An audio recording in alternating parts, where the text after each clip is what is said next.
Welcome back, my beautiful people, to another episode of the Bamboo SZN Podcast, the podcast where I will share stories and my guests will share stories of transformation and growth, stories where they pulled themselves out the mud, they went through hardships, but worked on themselves and became a beautiful human being.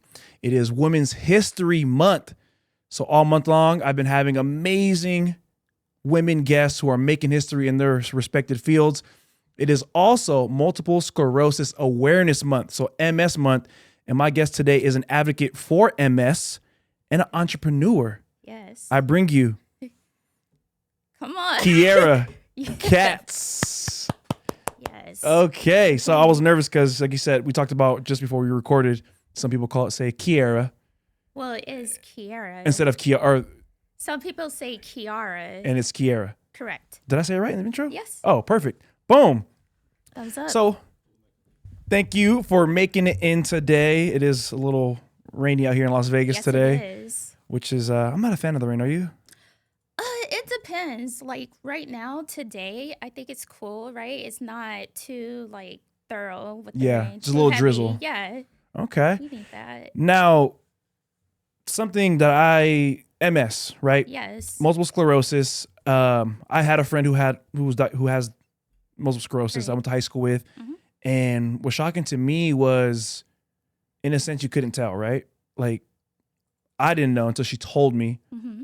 But then once she told me, and she would have episodes to where it would act up, or I don't know the right words to use, excuse me, but it was an interesting thing I had never heard of. Now with you, well, let's dive in a little bit for your story first before we get into the part where you got diagnosed. Where are you from?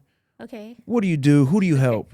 Okay, so before I dive in deeply into the conversation, I just want to put it out there that this interview is not paid, not a paid endorsement by any organization or entity I represent outside of here. This is based upon my personal story of living with MS as a patient. So just wanted to put that disclaimer out there. But I'm originally from LA, so. Here's the funny part. People will get upset if I say I'm from LA because I've grown up here and there. But to me, my roots are my roots, right? So I'm always going to claim LA is LA all day. So LA made, Vegas raised. Okay. Right? The majority of my family is still very much in LA. And yeah, I went to high school here. I moved out here when I was around 9 or 10. My dad, at the time, he was in construction. There was a lot of work going on back in the mid-90s, maybe, mid to late 90s. And he told my mom, like, hey, I'm going to move out there, then move you guys. And that's what happened. Then my parents separated. So I went back and forth for a while, and then I think second semester of 8th grade year, I told my mom I wanted to come back to Vegas and live with my dad, and I went to Kenny Gwynn. Is it that off of Flamingo at Torrey Pines? Yeah, okay. So second semester of 8th grade, I went there, and then I went to Silverado. I was zoned for Durango. Okay. I went to Silverado because one of my older cousins was going there. And my dad thought it would be a good idea just to go to high school where I had like a established connection already. But funny story, my cousin, I think she went there like that first year or the first semester of my freshman year. She was still there, and then she moved to Detroit. The D. Yeah. So, yeah, that's pretty much my story in a nutshell as far as like my formative years. Yeah. As far as my background out here, I think you're kind of loosely familiar. I was in the nightlife industry. Okay. More on the production side, like I was a bottle girl, obviously. But I was producing events on and off the strip. I had a couple of contracts with some of the properties on the strip. And I had a couple of weekly or monthly events that would run off the strip. I was also a rep for a couple of different beverage companies, wine and spirits, so have you. I had a relationship with Hennessy, Moet. Okay. I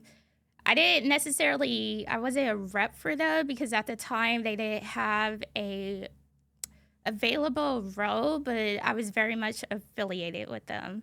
And then I went on to be a brand ambassador for Luc Belaire, which is the black bottle, Yeah, the Rick Ross. rosé. Yes. And then from there, I kind of dabbled into a tequila company. It didn't do well because they opened their market up during COVID. Interesting. And before the tequila company, my last engagement on the strip was a small production of Live Nation. So I was a assistant general manager for a production team, as well as the director of programming for marketing and events for a pop-up installation that was inside of the Mandalay Bay. And again, it was powered by Live Nation. And that was actually pretty cool because I got recruited for that. That's cool. Yeah. So yeah, that's my Okay. That's a cool backdrop. Yeah. A lot of pivots. Yes. A lot of different things. Yes. I don't think people go to school or think, hey, I'm going to do this, and you Right. get into it. Sometimes you just, like you Go. said, you got recruited, or just life takes you on different paths you never thought would come your way. Exactly. I think for me, market has always been like a part of me, right? That's like a passion. And I don't know if you're familiar. I think you are. But years ago, I had a T-shirt line. This is like 15 years ago. And that was my intro into events. Nice. And at that time, I would say I was around 24, 25. And there wasn't a lot of women who looked like me doing events, right? Like, of course, there were the woman empowerment type of structure events, but there were women, again, that looked like me, throwing parties. It was a boys' club. Yeah.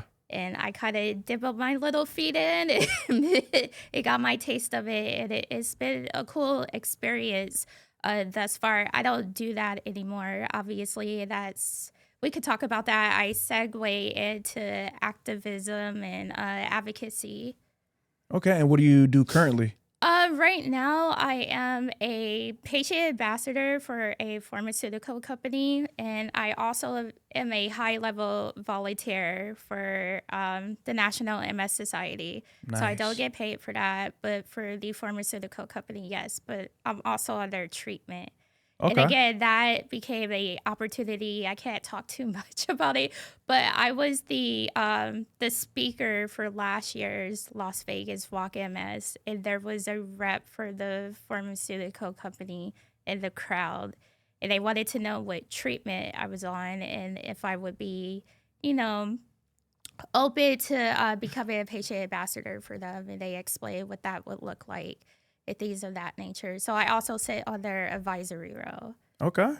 So I sit on 3 advisory roles. You're well in the mix of things. Yes. One is for the National MS Society Las Vegas chapter. The other is the patient advisory for the patient advisory committee for the Cleveland Clinic here in Las Vegas. And then the other would be for TG Therapeutics, which is the pharmaceutical company. Okay. So since we're talking about all the MS good stuff, Yes. so you were diagnosed with MS at 29. Yes. So that's roughly, I don't want to tell your age, but 29. And when you were diagnosed, what was the hardest part about that, I think getting that news? For me, that was a tedious process. So a lot of people may or may not know this as I've shared my story more publicly in the last couple of years. But my first noticeable symptom was at 26. Oh, wow. So I was driving and I had a hand tremor. And at that time, I did not know it was a hand tremor. So to the effect, my hand is going like this. And that looks kind of like Parkinson's, right? Yeah. So I remember where I was out here because, again, that's like a traumatic experience. I was by the Sprouts off of Spring Mountain in Flamingo. I'm driving. I pull my car over because I'm panicking. Like, what is that? I call my mom, and she's telling me to call my doctor at the time, which would be considered a PCP or a primary care physician. So I called him, I explained what's going on. He ordered a MRI scan for me. I did my MRI scans, and then I go in for my follow-up to get the results. He diagnosed me with neuropathy. Now, I am not a doctor. I'm not a healthcare professional of any kind. So please fact check what I'm saying, but everything is to the best of my knowledge and my understanding. So neuropathy is a neurological condition, but it's, to me, I understand it to be, we don't know what's happening with you. So we're just going to say this is happening. It's not a clear definition of what's going on with your body. So again, I'm 26. He diagnosed me with that. I kind of put it on the back burner because I've never been an unhealthy person. I was very athletic. I played sports in high school. I continued to go to the gym after high school. I eat pretty manageable, so I didn't really think too much of it. And again, I'm 26, right? Yeah. So 3 years later, I had an episode. So at this time, I'm 29, 3 years later. Good math. Yeah. Simple, easy, right? But I had a episode where there's like tingling numbness from my mid spine all the way to my feet. So have you ever felt like you slept wrong? Goes to sleep? Yes. Hell yeah. One time I was laying on my, sorry to cut you off the story, but one time I was laying on my back with my feet hanging off the bed, like on the ground, kind of just halfway. Yeah. Just texting and killing time. I forgot what I was doing. And I was there too long. I got up and I tried to walk and I just fell to the ground. Yeah, because... And I'm dramatic. I was like, this is it. This is where it ends. But I would imagine like you felt some type of weakness. Yeah, right? 100%. Right. So not to tell you to imagine this, but I felt that from, my mid spine all the way down to my feet. And again, my dad was in town that week, and I'm telling him, I'm like, something feels off. He's like, oh, maybe you sat wrong. And naturally, I like to think we know our bodies, right? And as the week progressed, that feeling progressed. It became so intense, I couldn't hold anything. Oh, wow. I couldn't even bathe myself because my hands were like weak. So I was dropping stuff. And at that time, I had a different primary physician, and he told me it sounds like diabetes. Now, here's the thing with that. A lot of times in healthcare, because we are Black, right, our minorities, we get blanket into things, right? Like, oh, so automatically you're a Black woman. That sounds like diabetes. And I told him, I said, no, no, that is not right, right? Even if my family has a history of that, I take care of my body. And then also I'm multiracial as well, So, So I said, that doesn't sound like diabetes to me. That was my rebuttal to him. And he said, okay, I'm going to test you for everything because you are a new patient for me. That testing process took about, I want to say like 4 weeks because I did blood work. I was doing, the urine sample, a stool sample, the MRIs. So this had to be, it was in 2016. Around Thanksgiving, I get a call from his office to come in and get my results. I go in and I asked a friend to go with me that day, not to manifest anything bad over my body. I just felt, excuse me, I felt like at that time, I just knew something was happening, right? Because naturally, I know how my body feels. I go into his office. He says, I'm 99.9% sure you have MS. I instantly start crying. And even that was a journey because he's explaining to me that he's not specialized to diagnose me. I have to see a specialist. But his MA comes in the room and she says we can't refer her out, meaning me, because after today, we no longer take her insurance. Damn. Yes. What a row of events. Right. Real quick. Yes. When he told you you had MS, did you already know what MS was? Well, he asked me that. He said, Miss Katz, are you familiar with MS? And I said, yes, that's loosely. Okay. Just like loosely. I said, that's why I'm crying. There's certain celebrities that live with it. And I've heard of it, right?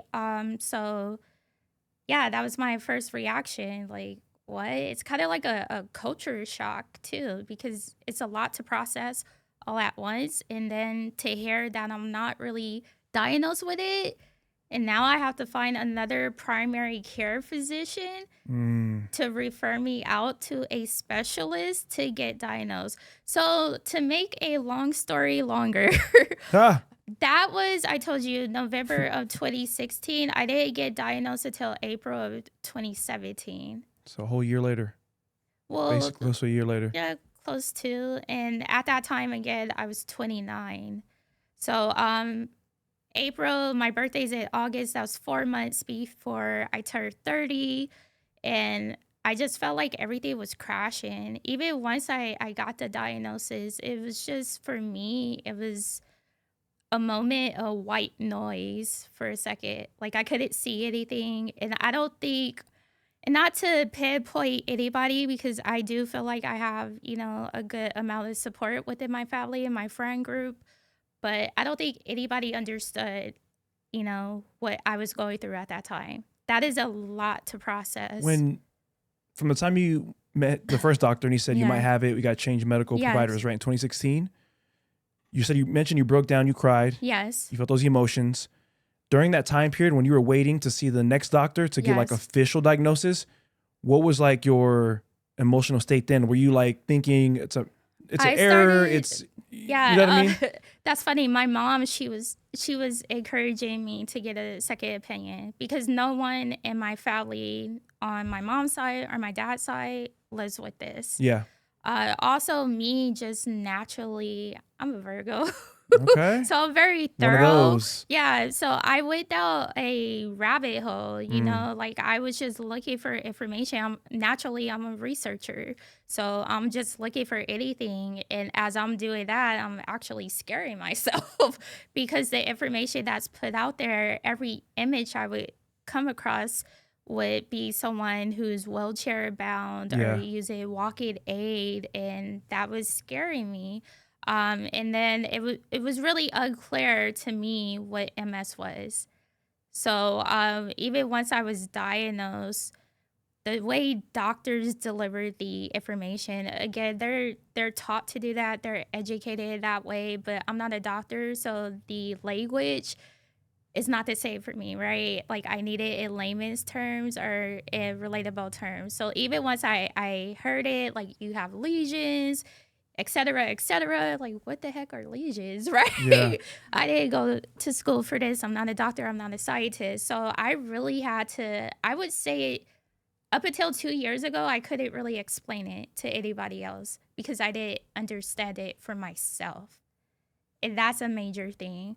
If you ask me what MS is right now, I could put it in like simple form, my own definition. So MS is a disruption of communication between your brain and your body. And that attacks your central nervous system, which makes up all of your body. Like how I'm moving my hands, my brain is sending a communication signal to my body like, hey, do this. So if there's a disruption, imagine what that looks like. Like that looks like the hand tremors. That looks like not releasing your bladder. That looks like Damn. having a hard time walking and doing occupational stuff, which would be getting out of bed, brushing your hair, brushing your teeth, bathing yourself. So that's the disruption in communication flow. And that, in my own words, is what MS is. When you got the official diagnosis, Mhm. 2017, so I know those few months you said you were looking up research, kind of Yes. getting your own rabbit hole mind all messed Yes. up. When you got it again, like officially, like that's what it is. Yes. Did you have the same emotional response 2016, or was this more like, okay, I knew it was coming? It wasn't during the time to get that, I guess the 2017 diagnosis. I've been diagnosed 3 times. And I'll tell the third time. So the first time, misdiagnosed, right? The second time is the official diagnosis. During that time, I already knew something was going on in my body. Okay, so now we know what it is, right? For me, the spiritual side of me, you will never hear me say I have MS. I always say I was diagnosed with it or I'm an MS patient because that's factual, right? In spirituality, it just means we believe in something. So I believe I could fight this.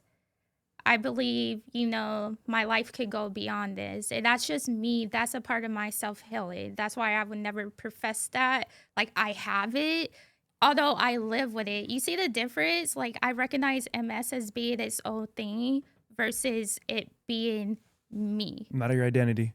Exactly. Period. Exactly.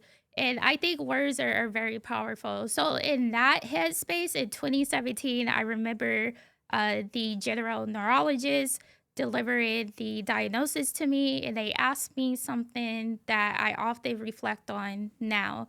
Do you need to talk to someone? Meaning like a therapist or therapist. And I said no, because my head space at that time, why would I ever? Yeah. Right? I just figured like, okay, I know this, I'm aware, and now it's up to me to take that information and try to live my best life. No. um, I've had mental, like emotional days. I have one this morning. I wake up, my chest is hurting, and that is a sensory symptom of MS. Like, it feels like compression against your chest.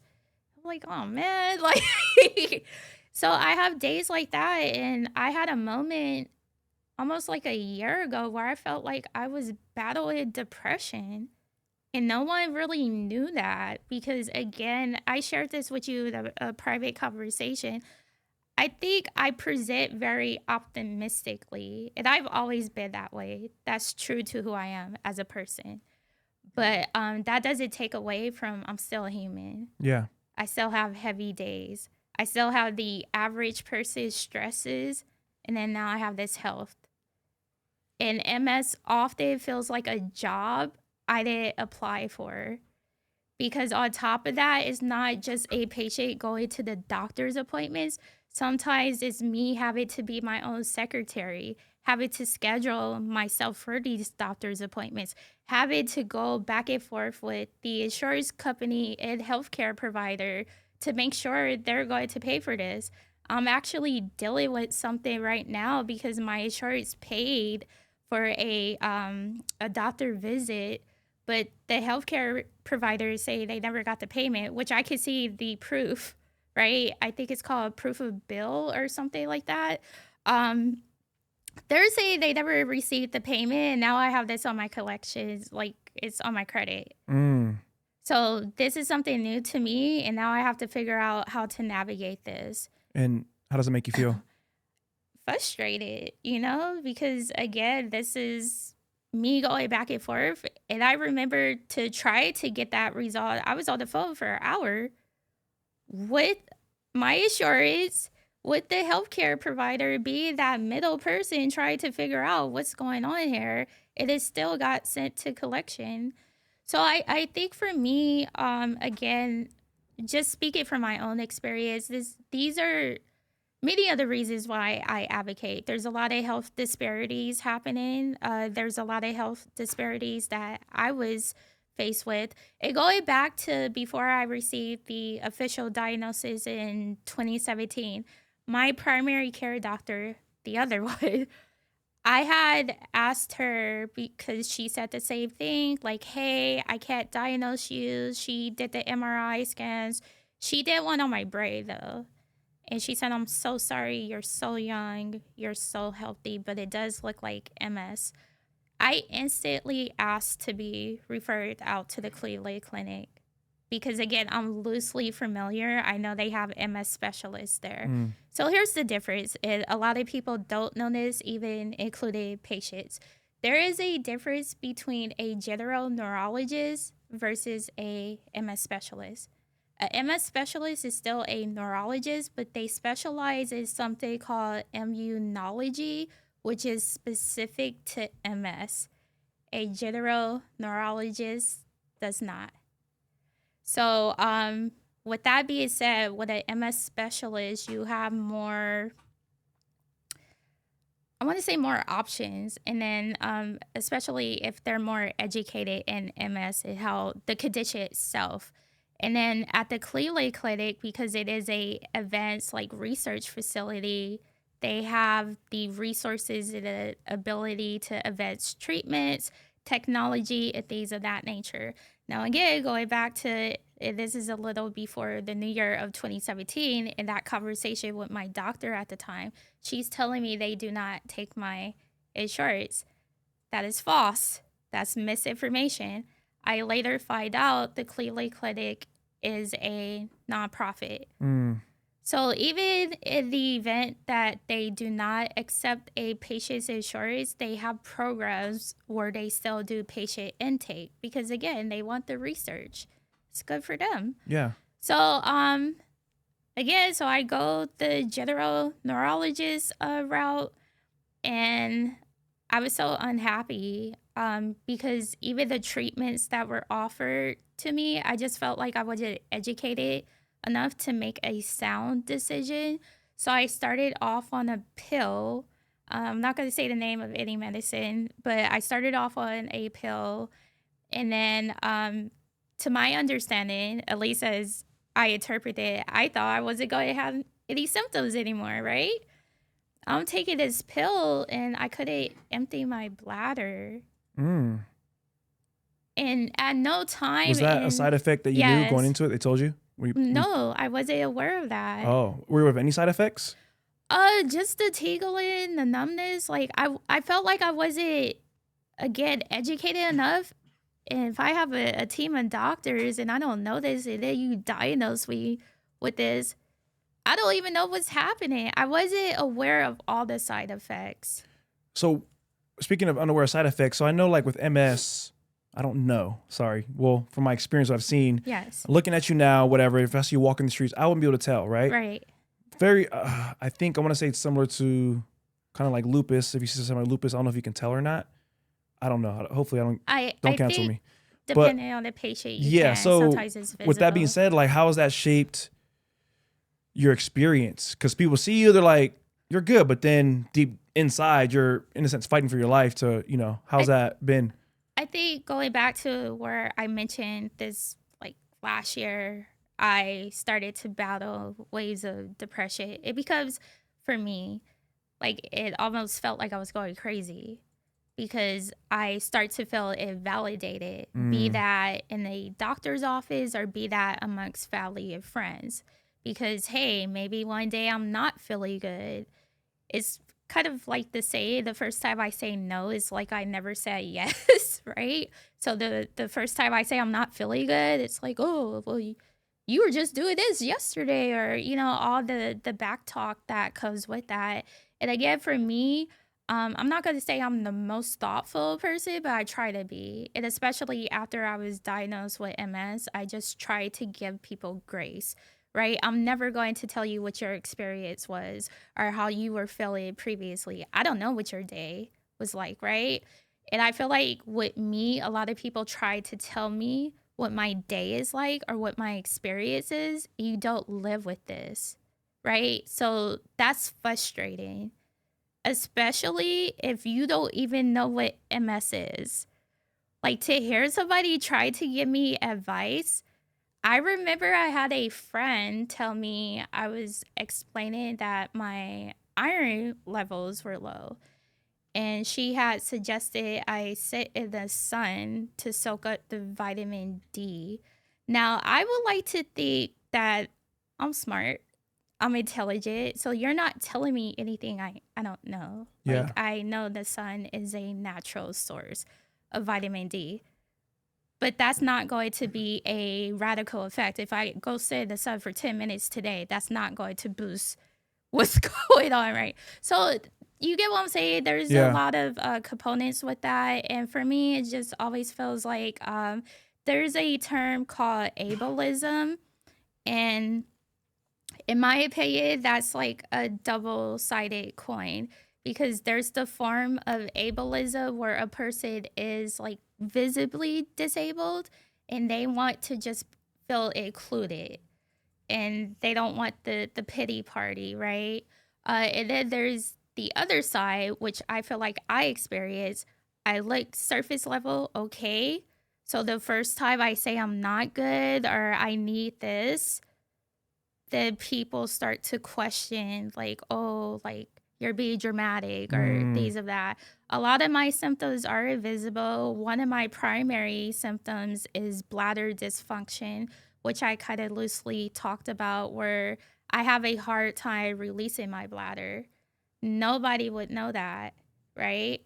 Another symptom that's newer to me is cognitive delay, which means sometimes if I notice if I become overly excited or if I've had lack of sleep, whatever, I'll pause when I'm talking. Like it's a challenge to get my thoughts together and things of that nature. But again, the average person wouldn't know that. So, it's things like that. And then today, how I told you, I woke up and I felt that compression type of feeling in my chest, which is called an MS hug. And it fully manifested to a MS hug, but I knew, I was like, oh, I need to try to work this off a little bit, move around. And with MS and support, I know you said people might not understand. They think, hey, she's good. We're just having a good time. And you're saying you're not feeling good. To you, what does meaningful support look like for someone with MS? That's a good question. I had a friend ask me that recently, and I told him I just want people to be thoughtful and not specific to me, just in a societal, view. Just show people grace. And especially with me, if you're my friend or somebody close to me, just show a little grace. MS is one layer of my life. I do have other things going on, so maybe I am exhausted when I'm saying I'm exhausted, or maybe I did not respond to the text because I'm exhausted, or maybe I didn't answer your phone that week because I had 5 doctor's appointments and I just want to rest or have a moment to myself. To what you just said about maybe not responding or whatever, I think sometimes as humans, we're too entitled to people's time. Thank you. Regardless if you have MS or not, I think you got to give people grace and opportunity to respond when they feel like it. Yes. And not take it so personal because like they said, like you just said, it could be you have an episode. It could be you just busy doing community work. It could be you here on this podcast for an hour and they're like, you got to respond. You got to respond. Yes. And I think we got to start scaling it back and understanding this person is probably one thing I learned in a book that I read was to give people, tell the full story, giving people the most positive benefit of a doubt. So instead of you not instantly responding and me instantly creating a story of, oh, she's fucking ignoring me. It's like, no, okay, maybe she's out advocating for MS right now. Right. Give them a full story with you, the positive whole outcome in a sense. Right. And I agree. So at the end of the day, again, it's not exclusive to me. It's more of what you said, just show people grace. Because I told my friend, he said, do you want me to text you every day? How are you doing? I said, no. Who wants that, right? And I said to me, that's not really intentional because now you're doing it because we're having this conversation. I said, you could send me a meme or we could send different back and forth things that are common interests to us where it's still you checking in, but not verbatim say, now, how are you doing? One of my favorite things to do is send people reels. Okay. So now when I get because the way the algorithm works, we're having this conversation, I guarantee I'm going to start having MS reels pop up and I'm just going to send them to you. I appreciate that. And I send you every now and then. I'll send you sending you peace and light. I love getting reels from people because to me, it shows they thought of you. Right. In whatever way, because with as busy as life gets, we're scrolling all the time and this and that. And somebody thought of you for whatever. It's so funny or great when somebody I haven't talked to in a while or anything. Yes. And it'll be a random, maybe a sobriety one or a dark humor one. I have dark humor. And I think it's great. So I'm definitely going to send you some funny reels if it's MS. No, I appreciate that. And like I said, I send you every now and then. I'll send you a little text, sending you peace and light for the day. And I'll do that with different people. And what's an assumption about MS people that you wish people would stop making? Oh, this is one. When I first received the diagnosis and when I first started to speak about it, publicly, people would send me, oh, my aunt was diagnosed with that. She died. Oh. Right? Oh. So I think a misconception that many may have is MS is deadly, which is not. It does cause symptoms that could lead to a severe case, but the condition itself is not a killer. It's not deadly. But yeah, imagine like people sending you that. Bro. But we are lazy sometimes as a society. We don't want to educate ourselves on things. We hear something, like you say, MS. We know one story of somebody MS, and we will automatically associate that with that person and that thing, instead of educating yourself and learning, like, oh, okay, this is what it is. And I think personally, if I'm your friend, I'm somebody's close to you and I hang out with you, or I see you on a daily basis, or I just know of you, and I think that's something I would want to understand. I think may I piggyback off of that? When we speak in terms of support, this is something else I've noticed within my friend group, and I started to vocalize it a little more, and to my family. So in terms of being a patient advocate, showing up for myself in the doctor office, I'm learning I need to show up for myself as a advocate with my friends and my family.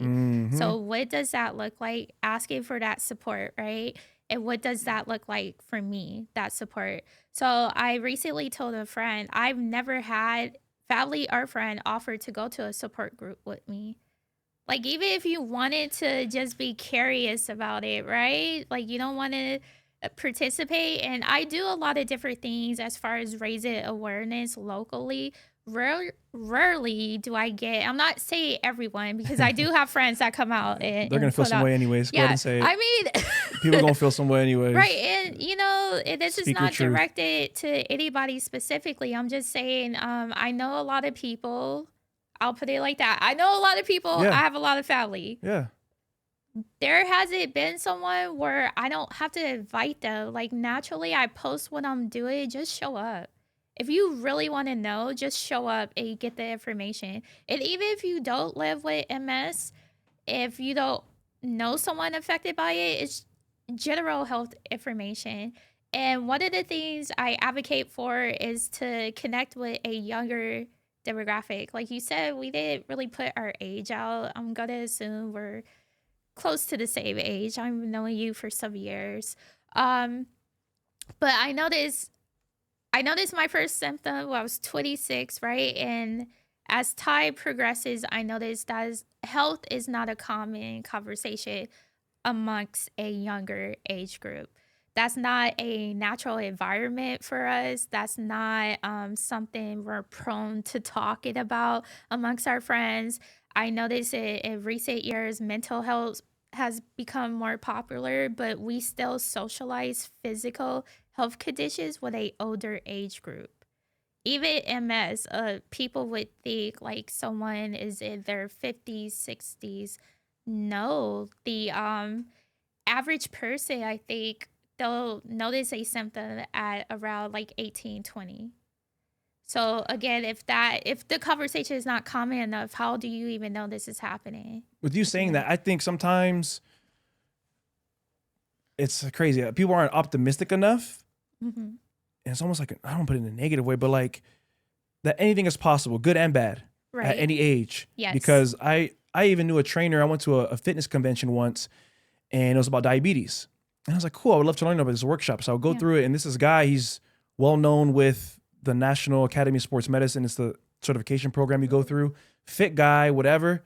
You look at him, you think he's great shape and everything. He's like, I got diabetes type 2.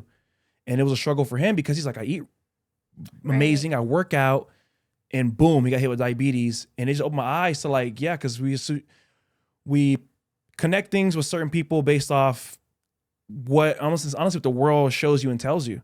Yeah. Like my friend who had MS that I first time hearing about it, at that time she had to be 23, 24 and already had it. Right. And that just shows it's any age can get almost anything. Right.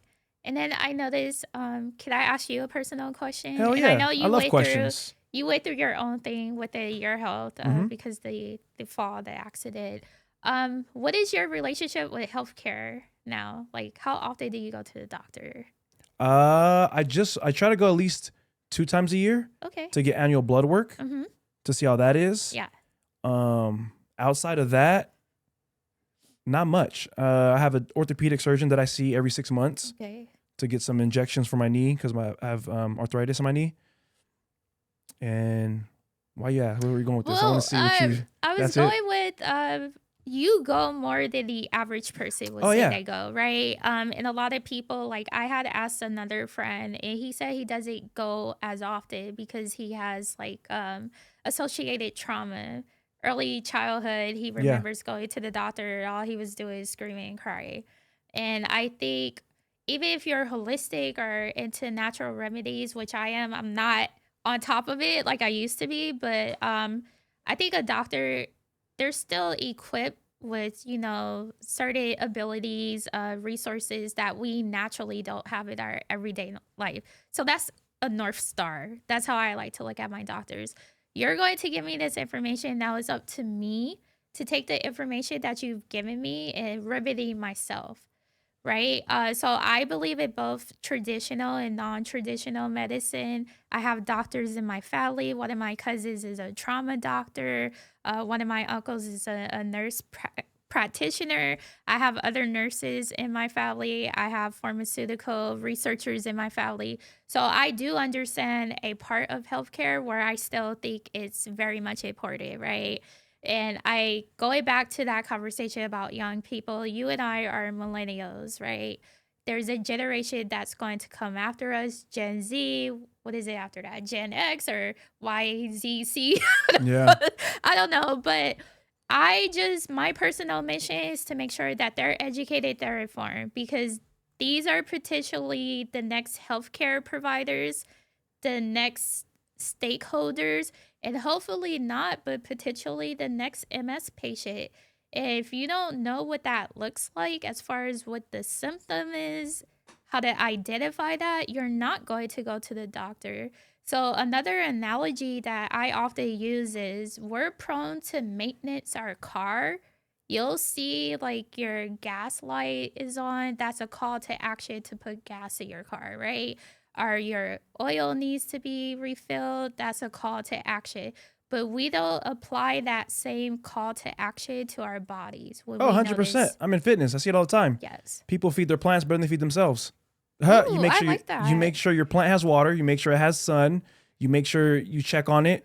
But with yourself, you feed yourself shit. Yeah. You watch shit. You read shit. You're around shit people. Yes. That's a lot of shit. Yeah. No pun intended. Yes. Oh, I like that. And- Yeah. And yeah, so I mean, it's unfortunate.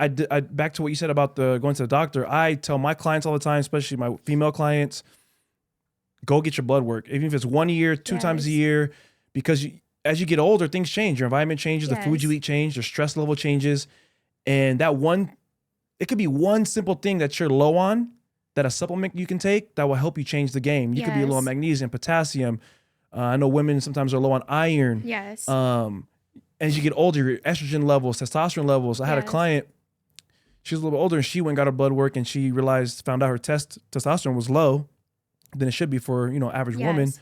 Started getting hormone therapy, boom, instantly started feeling better, instantly started feeling stronger, more, all these things. So I do encourage everybody, especially as we get older. And I think part of the reason why people don't is because they're scared, Yes. which I understand. But man, as a human species, we gotta stop being fucking scared of shit. Exactly. Start facing that fucking demon or whatever it is and handle it, because there's always a solution. Exactly. And that's how I am. My thought process. There's a solution to everything. And I believe in early intervention, early prevention. There is something I want to say going back to my diagnosis. So I did become a patient of the Cleveland Clinic, Lou Ruvu Center here in Las Vegas. And that's across from the North Premium Outlets. So that sculpture building, Yeah. the Brain Institute. Yeah. That's the Cleveland Clinic. So I became a patient there in 2022, and I fought to be a patient there because I kept receiving, oh, they don't receive your insurance. Once I became a patient there, that's my third diagnosis, because they have to diagnose me too, just to make sure that this is MS. They were able to bring up the MRI I had at 26, which I want to say that was in 2014. And they asked me why I had that. And remember, that's the hand tremor. And I told them, I was having hand tremors. I communicated that with my doctor at the time. They zoomed in on that scan It was an image of my brain. And they said you had lesions on your brain at the time. So lesions, I had a reference to that earlier a little bit, but I didn't explain what that is. It's scar tissue. So that creates the disruption. So they were showing me that, and I instantly, at that time, I started crying. It's a bunch of white dots, yeah? Yes. Yeah, I've seen it. So I started crying, and it wasn't out of sadness. It was out of anger because I made the recognition that I was misdiagnosed. Mm. And I thought, had that doctor caught this years ago, what would be the trajectory for my care now? Or what symptoms would be almost dormant now? Have we caught it before it? Do you still think about that now? I have my moments. There's this thing that has been said when you get diagnosed with a condition. It's called stages of grief.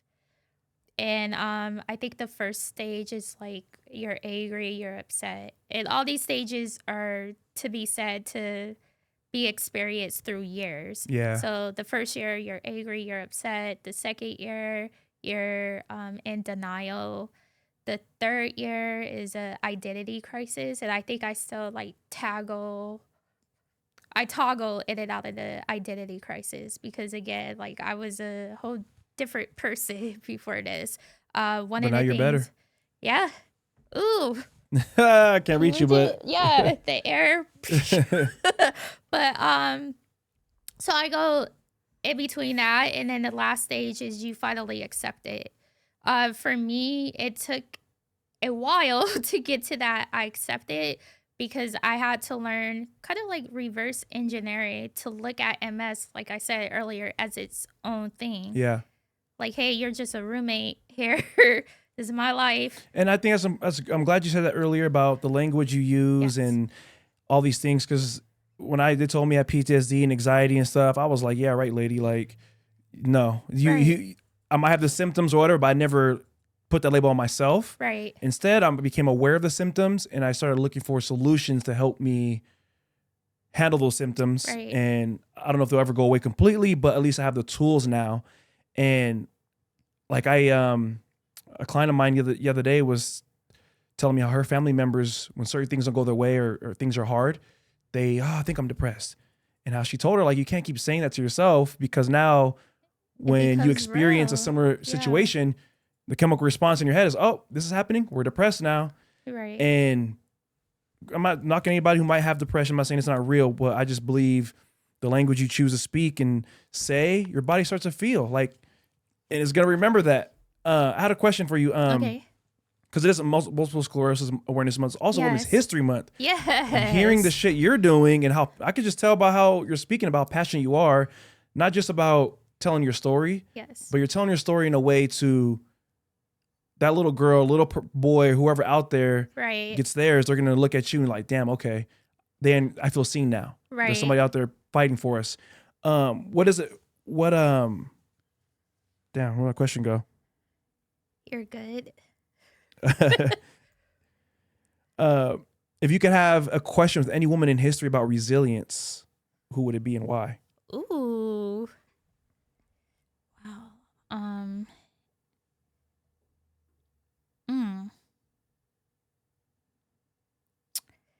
This is going to sound so arrogant. I'm going to say myself. Ooh, that's fire. What do you mean yourself? When? A previous you? A future you? I would say me right now because of everything that I had to endure with my health and then making that change again. I was popping out here, to say the least, like doing my thing, and that happened, but it's still like I landed on my feet. Like I could be anything or anybody else right now. I could be that person who can't get out of bed. I could be that person that just let this take over everything. I give up. I could have been that person, but I'm not her. Like, okay, this is happening. Okay, we can pivot. We can make some adjustments. That's powerful. Yeah. One of my favorite sayings is you get to choose if you want to be a victim or use your tragedy to remain a victim or to be victorious. Ooh, and I like think that. when more people start change. It's all about mindset change. If you switch how you see your situation, because some things you can't get rid of or you can't do anything about. You got to just learn to handle it and see how can you shift and move your mindset and your body around what it is you're diagnosed with or whatever it is that happens to you. Right. Without losing yourself. I think it's okay to have those moments where you might break down. You know what I mean? You're human. Like, feel those things. Yeah. But don't just sit there. Yeah. Because then you'll just stay in a cycle of sadness, depression, and why me? Why this? Why not you? How about that? Why not you? So I do that with myself, like you said. It's okay. No. Why not you? Well, it's not a 4-story window. Why not you? All right, go ahead. You said something really impactful. Like, give yourself that grace and allow yourself. I do that to myself all the time. Okay, this happened today, so I'll give myself the day to experience the emotions. But tomorrow, that's another day. That's another opportunity for me to be 1% better. I was going to ask you. Oh, what's your ultimate vision for MS advocacy? I'll keep it personal to myself. My ultimate vision is to make sure locally, one, that there's more of a presence, which I think I've been doing a good job in that aspect. And then it becomes a common conversation amongst young people. I don't like to say normalize the conversation because none of this beep is normal. but once you start talking about it more, you realize, oh, this is common. I'm not going crazy. And you said something earlier that someone will hear this, like the next boy, girl, or whoever, man, woman. I often, to myself, I'm like, oh, you became the person you didn't have when you were diagnosed. I didn't have anybody to look up to. And when I was looking for information again, like, I wasn't coming across anything. And again, I'm speaking locally. There are, I'm connected with another group. They're considered to be a patient advocacy group for Black women. Is We Are Ill, but they're based in Atlanta, I want to say. So I haven't really connected with anybody in person, but virtually I have a support system within that group. And then the more I get out there locally, you know, I'm trying to bring more awareness to MS. I just feel like we as a society, if I said cancer, you will have basic knowledge of that, right? If I say autism, you will have basic knowledge of that. AIDS, HIV, and not to say any cause is more superior than the next. I just want it to be a part of the conversation. Yeah. Where I say MS and now you have that basic knowledge and you know what that is.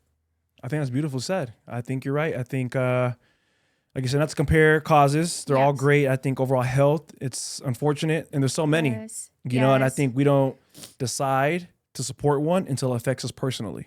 Exactly. And I share this with people in passing. I know everybody's not going to care about MS. Like, 100%. I would be lying if I said it to the point that you made. It doesn't affect everybody. But my goal is to make it more common or to make you feel like you care without knowing you care. So to start putting together initiatives that are a little more, I don't want to say fun, but inviting and welcoming. We just did, with the National MS Society, we had a kickoff party that was like a mixer style. I thought that was fun. Here we are inviting people in the community to come learn about this, and it doesn't necessarily feel like a general health, event where you just come, sit down, get the information, and leave. No, we're networking, mingling. There was some prominent people in the room. That was really cool to see, and it was a younger crowd. Again, that's always something that will be very I would say personal to me, because again, I was 26 when this started to happen. And even as I age, when I become 40 in my 50s, God willing, I'm still here. I still want to pour into the generation after. Again, this is our future. These are the future healthcare providers, stakeholders, and hopefully not, but again, potential patients. For someone newly diagnosed with MS, what's one thing you wish somebody told you? The National MS Society. Oh my goodness. I found that on my own. That was never presented to me by any doctor. So I do want to put that out there. If you feel lost, if you feel like there is no community, please visit the nationalmssociety.org. They have MS navigators to help you kind of understand what's going on personally to you. And then just ask questions.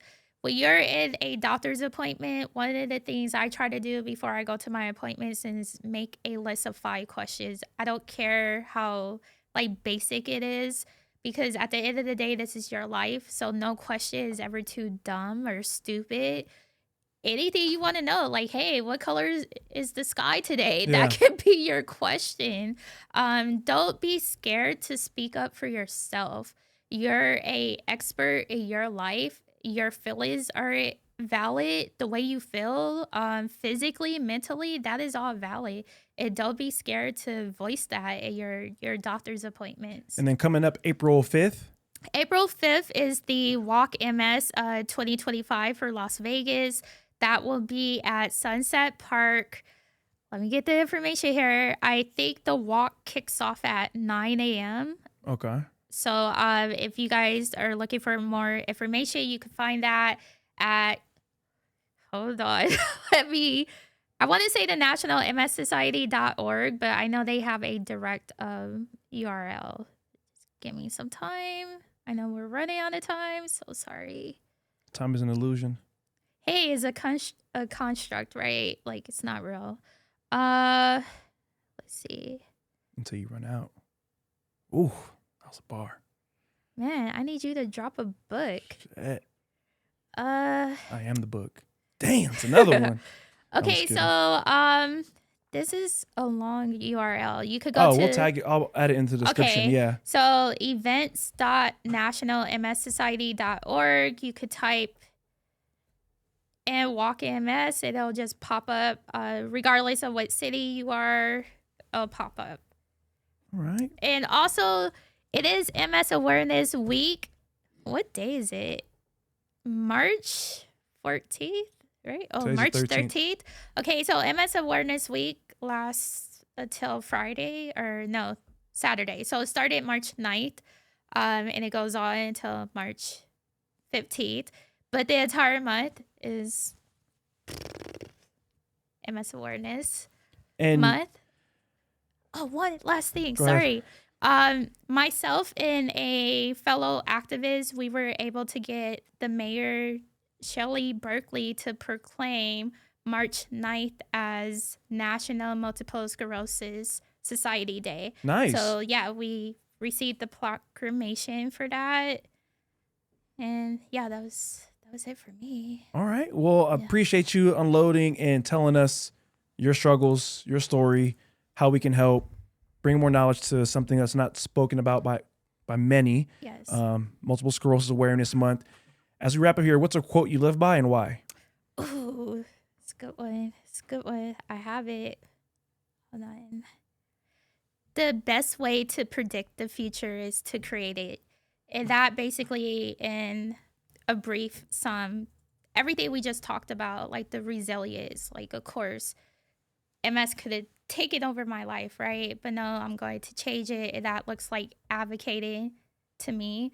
That looks like creating initiatives to go on in the future. That also looks like not letting MS define my life. Like, so that's what it is. It's fire. Let's go. Yes. Well, thank you, Keiara.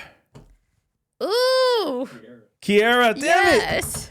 For coming on today. I'll make sure to tag your Instagram into the description of this podcast episode, and then also the link for the walk. Okay. And if you have any other links for people to see and support, I'll tag those also.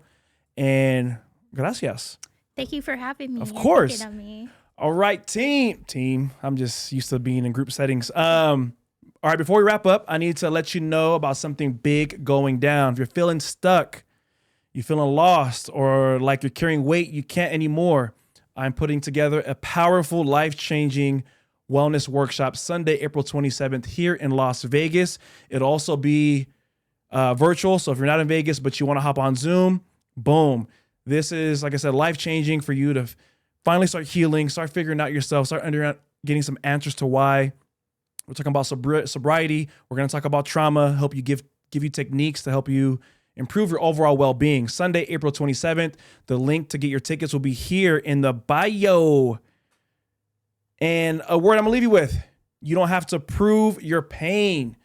Just because people can't see what you're going through doesn't mean you have to prove yourself. Your strength is for you, your story. Keep showing up for yourself. Keep advocating for yourself. The same way my guest today has been advocating for herself. That's what I need you to do. Don't take no as an answer. You got this. 2 words. Keep growing.